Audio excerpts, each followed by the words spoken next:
Bueno, estamos ahora con nuestro tercer video que se denomina de la ingobernabilidad a la gobernanza, ¿no? Habíamos quedado que a finales del siglo XX nos encontrábamos con una serie de transformaciones que generaban unas interrogantes sobre la gobernabilidad y sobre la vigencia de esa gobernabilidad, ¿no? Habíamos hablado cómo la crisis del petróleo y la crisis de la deuda habían generado unos impactos significativos sobre esas transformaciones.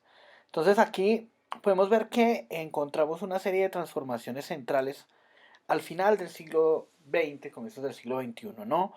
La primera son las formas asociadas a la globalización. Cuando hablamos de globalización entendemos que no es solamente ese escenario de internacionalización, sino también cómo hay una deslocalización de las empresas, empiezan, digamos, a, a llevarse a cabo el tema de las maquiladoras, la forma, digamos, de transnacionalización del capital, de internacionalización del capital y también la globalización del capital financiero, ¿no? Con esto, pues hay obvias transformaciones que son económicas. Los estados ya no tienen la capacidad que tenían antes para manejar sus propios asuntos. Nosotros vemos cómo muchos de esos elementos, esos instrumentos de política económica que se habían desarrollado durante el periodo previo, pues empiezan ya a ser mucho más complejos de establecerse. Pensemos, por ejemplo, en la idea de los aranceles, en la idea del control del tipo de cambio, en la idea, por ejemplo, de una banda cambiaria flotante. Todos esos elementos hacen mucho más complicado ese control central que pueden tener los estados. Con esto también, algunos autores como Jessop han hablado de una transformación de un modelo de estado de bienestar keynesiano a un modelo de estado de trabajo schumpeteriano. Ese modelo de estado de trabajo schumpeteriano pues se refiere precisamente a que hoy el discurso está más asociado a la innovación, al cambio, a la teoría, digamos, de destrucción creativa, que al tema de estabilidad, que al tema de especialización que existía en el marco de los estados de bienestar. Y adicionalmente, un tema que es interesante para la región es precisamente el escenario de consolidación democrática. Lo que nosotros vemos es que después de la caída de las dictaduras, de todos estos señores, pues lo que evidenciamos es que se da una consolidación democrática, pero con profundos déficits en términos de materialización de derechos. Es decir, después de varias décadas de hablar de consolidación democrática, pues nos encontramos todavía con inquietudes sobre los derechos y una relativa, digamos, insatisfacción hacia la democracia para el caso de los países de América Latina. Eh, Vemos entonces que desde perspectivas como la de Subirats que eh, varios conceptos van generando cambios, ¿no? Nosotros antes hablábamos de un trabajo especializado, de un trabajo estable, de un trabajo continuo, y vemos ahora que se ha pasado a un escenario en donde hablamos de flexibilización, adaptabilidad, movilidad, y esto tiene un impacto directo sobre la vida de las personas, ¿no? Es que no es solo un tema, digamos, de crisis fiscal, crisis económica, sino que también es una crisis en términos de los procesos productivos, los espacios sociales, los procesos familiares, eh, y eso es evidente, ¿no? Lo que vemos hoy es que fenómenos como los Nini, fenómenos asociados, digamos, a la idea de la tenencia, por ejemplo, un crédito hipotecario, pues en nuestra época es diferente considerar lo que existía en un modelo, digamos, de bienestar. Nuestros padres, pues, digamos, sobre todo en los países industrializados, tenían un trabajo estable, estaban asociados a un sindicato, tenían una sola lógica, digamos, establecida. Ahora, pues, lo que vemos nosotros es que modalidades de flexibilización laboral, contrato de prestación de servicios, el trabajo, digamos que no es continuo, es una realidad y es, digamos, altamente frecuente este tipo, digamos, de situación. Eh, Desde luego esos elementos van a configurar una serie de cambios, ¿no? Ese cambio, digamos, del paso a unas trayectorias que estaban de carácter individual, previsibles, seguras, a escenarios dominados por la incertidumbre y la sensación de riesgo. Las personas pueden tener fácilmente 3 4 5 6 trabajos en pequeños periodos de tiempo, lo que los hace mucho más vulnerables a la situación de incertidumbre. También un tema interesante es que nuestras sociedades que habían sido básicamente explicadas durante el siglo XX en términos de arriba y abajo, es decir, en términos de clases sociales, pues empiezan a modificarse y ahora pues vamos a tener más la idea de quién está dentro, quién está afuera, y esa, digamos, situación de marginalidad empieza a ser importante. sobre todo porque precisamente lo que vemos es que existen múltiples ejes de desigualdad, discursos como el de desarrollo humano, discursos como el de la diferenciación de la pobreza, pues nos muestra precisamente el impacto que tiene esta situación, ¿no? En el texto de Subirats pudieron ver esta gráfica que trataba de ilustrar esta situación, ¿no? Cuando nosotros observamos, eh, lo que vemos es que en cuatro dimensiones hay una transformación, ¿no? Teníamos escenarios en donde las preferencias, sobre todo en el marco de los estados de bienestar, se entendía que los grupos estaban definidos, por ejemplo, por ciclos vitales. Una cosa era lo que necesitaban los niños, otra los jóvenes, otra los adultos, otra los adultos mayores, y era fácil identificar, digamos, qué preferencias existían. Podemos decir entonces que pasábamos, digamos, entendíamos que había unas preferencias homogéneas, ¿no? Para atender esas preferencias, pues el conocimiento era relativamente claro, la autoridad era fuerte y la externalidad resultaba infrecuente. Lo que vemos hoy es que, dados esos caracteres y esas transformaciones que estamos viviendo, pues los gobiernos tienen muchísimas dificultades en tanto que existen múltiples preferencias. Hablamos de los jóvenes, pero no hablamos de los jóvenes como totalidad. Una cosa es el joven que eh, se dedica a la bicicleta, otra cosa es el joven que se dedica, digamos, a las actividades comunitarias de teatro. Es decir, cada grupo empieza a pedir cosas distintas, empieza a reclamar cosas distintas, pero precisamente una ausencia de la capacidad estatal de brindarle soluciones a todos en términos de conglomerado. Es decir, en tanto que no puedo resolver la situación de los jóvenes como un grupo total, pues me toca empezar a mirar cómo parcelo esas posibilidades y en eso genero pues unas preferencias que son múltiples. A la vez, pues en la medida en que yo le doy a un grupo y no le doy a otro, pues genero también mayor frecuencia en la externalidad, mayor es la conflictividad y sobre todo pues vemos que es muy difícil el tema del conocimiento que debe existir alrededor de esta situación, ¿no? Lo que vemos entonces es que empezamos a hablar de gobiernos. Esto, digamos, es importante reseñarlo, aparece sobre todo en el texto de Subirats, que se refiere a qué es lo que hace aparecer ese concepto de gobernanza. Y es que vemos que estos gobiernos empiezan a tener una actuación mucho más heterogénea, mucho más compleja, hay más incertidumbre y esa incertidumbre tiene una explicación, digamos, una implicación sobre todas sus formas cotidianas, sus estilos, sus formas de vida. Bien, lo que vemos es que pasamos también a hablar de temas que se satisfacen sobre todo desde un orden mucho más local, mucho más próximo. Por eso también eso es uno de los temas relevantes de este curso. Y es que hay una lógica de gobierno de proximidad eh, y también pues se entienden gobiernos en diferentes esferas, ¿no? Y allí pues es importante mostrar que en la medida en que la operación de este gobierno se localiza más, pues los territorios vienen a convertirse en elementos centrales de las acciones que desarrollan, eh, digamos, los estados con el fin de mejorar las condiciones, ¿no? Entendemos también que eso tiene que ver con ideas de complicidad, de proximidad en la actuación que se desarrolla y hablamos sobre todo que las instituciones públicas deben convertirse en unas facilitadoras para una serie de procesos que agencian ya los propios ciudadanos, ¿no? Esto es, digamos, un escenario, ¿no? Sobre esa visión que empieza a generarse y empieza a transformarse de los fenómenos que nosotros estábamos enunciando, ¿no? Ahí, digamos, ya entrando a lo que nos muestra Aguilar en su texto, vamos a entender que un concepto central para el análisis entonces de la gobernanza es el concepto de ingobernabilidad, ¿no? Aquí ¿qué hablamos, no? Hablamos de dos dimensiones de la ingobernabilidad. Una primera dimensión de la ingobernabilidad que podríamos denominar ingobernabilidad estructural.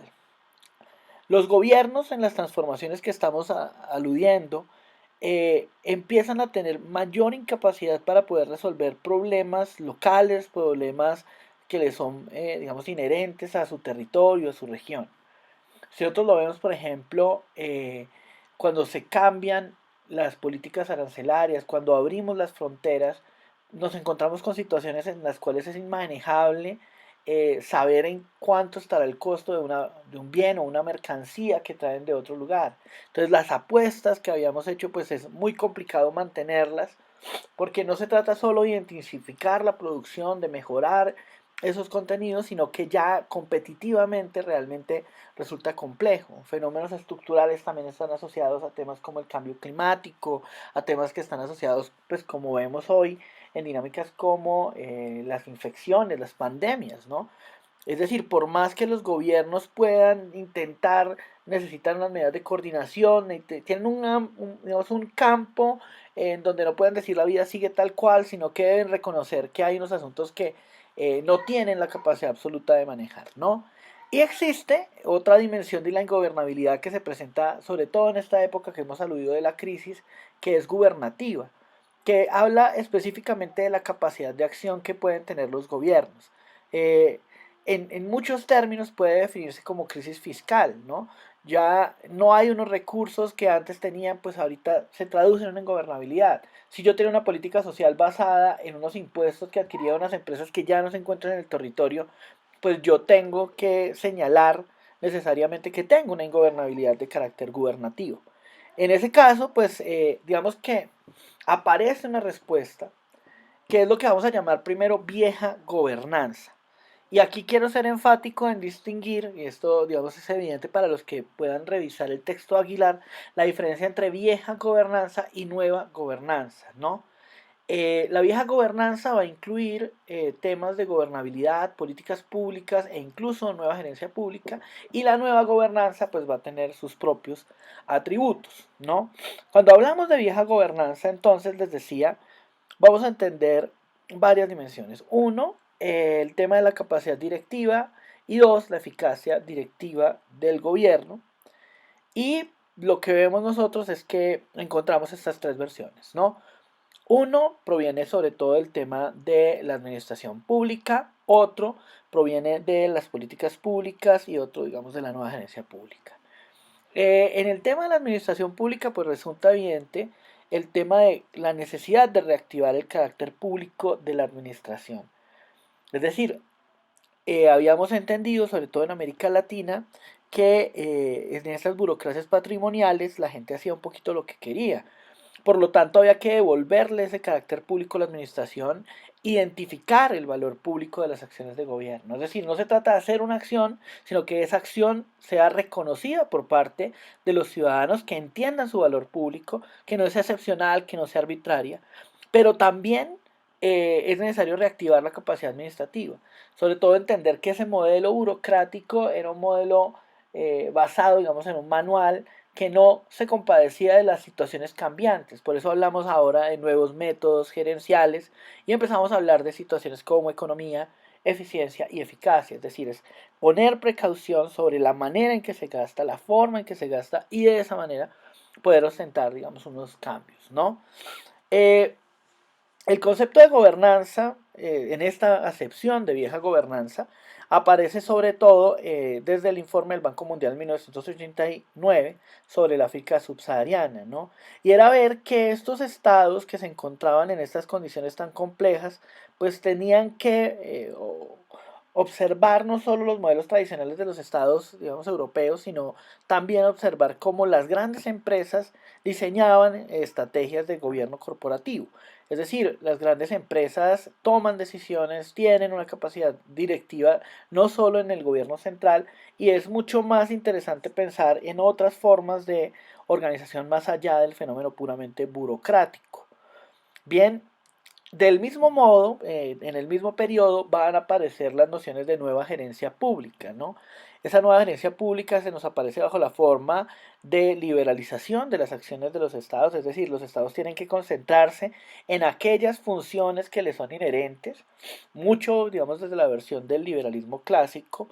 Hay que reducir el tamaño del estado. Si tenemos una situación de crisis fiscal, pues hay que mejorar esa eficiencia del estado y ver también qué partes del Estado también pueden ser privatizadas, pueden ser enajenadas para desde esa perspectiva potenciar la capacidad de administración del Estado. También la idea de dar al mercado la posibilidad de orientar acciones que tradicionalmente habían quedado en el orden de lo de lo público. Ahí estamos hablando de procesos como la privatización de los servicios públicos, la salud, las dinámicas asociadas, digamos, a las pensiones, eh, y, digamos, un discurso general de cómo empoderar a las comunidades también para que desarrollen acciones que tradicionalmente entendíamos como públicas, ¿no? A propósito, digamos, de esta situación, nos vamos a encontrar con que, digamos, aparece este modelo. Un poco el juego fue qué tanto Estado, qué tanto mercado, después de esas versiones de la nueva gerencia pública, ¿no? Pero lo que vemos es que, si bien la democratización política y liberalización económica se generó, lo que hemos visto es que no necesariamente eso se ha traducido en una mayor capacidad para resolver los problemas de productividad y, las aspiraciones de desarrollo y de justicia. Es decir, lo que vemos nosotros es que no nos están dando respuesta ni, esa visión tradicional del Estado con su rol central como gobierno, ni aquellos enfoques que estaban hacia el mercado y la sociedad. Por eso es importante comprender la diferencia de esos otros modelos de parte de la gobernanza. Y es que aquí, es muy válida la alusión que va a hacer, eh, Aguilar, y es que va a entender que esa gobernanza, diferenciándola de esa vieja gobernanza, entiende que el gobierno actualmente no se trata ni de hablar de mercado ni de hablar de Estado, sino que reconoce que, lo que se necesita para dirigir la sociedad está disperso en diferentes actores. Está disperso, está en el mercado, puede estar en las asociaciones comunitarias, puede estar también en cabeza del Estado, pero no se trata solo de una lógica de acción gubernamental, no se trata solo de los mercados, sino que vamos a entender por gobernanza una concurrencia. Bien, es decir, lo que habíamos visto nosotros en el modelo de gobernabilidad, en el modelo, digamos, de activación de la administración pública, era fortalezca el Estado. Lo que habíamos visto en el nueva gerencia pública era fortalezca el mercado. Pero nuestra propuesta, o digamos, la propuesta de gobernanza, dice, necesitamos concurrencia. ¿De qué lógicas? La lógica productivo-competitiva de los mercados, la lógica cooperativa-solidaria y la lógica también de la acción gubernamental. Esa concurrencia permite pensar en esas palabras que hoy son recurrentes a la hora de hablar de estos fenómenos de gobernanza, como es, la idea de sinergia, ¿no? Hablamos de proyectos universidad, empresa, Estado, hablamos de iniciativas en donde se vinculan los particulares, hablamos de clúster, hablamos de economías de aglomeración, es decir, hablamos de diferentes estrategias en donde concurren diferentes tipos de asociaciones con el fin de resolver problemas colectivos. En ese sentido, pues Aguilar es enfático cuando nos señala, ¿no?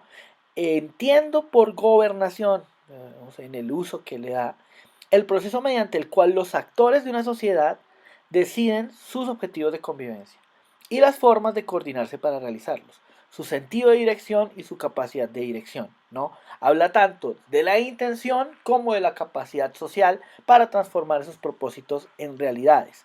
En últimas, si ustedes ven, lo que estamos diciendo es, no se trata de un juego de suma cero entre Estado y mercado, sino lo que estamos viendo es que la propuesta surge de una integración en la cual entendamos que las sociedades pueden plantear soluciones frente a sus dinámicas. Eso es un poco la idea que viene, digamos, a asociarse con ese concepto de gobernanza.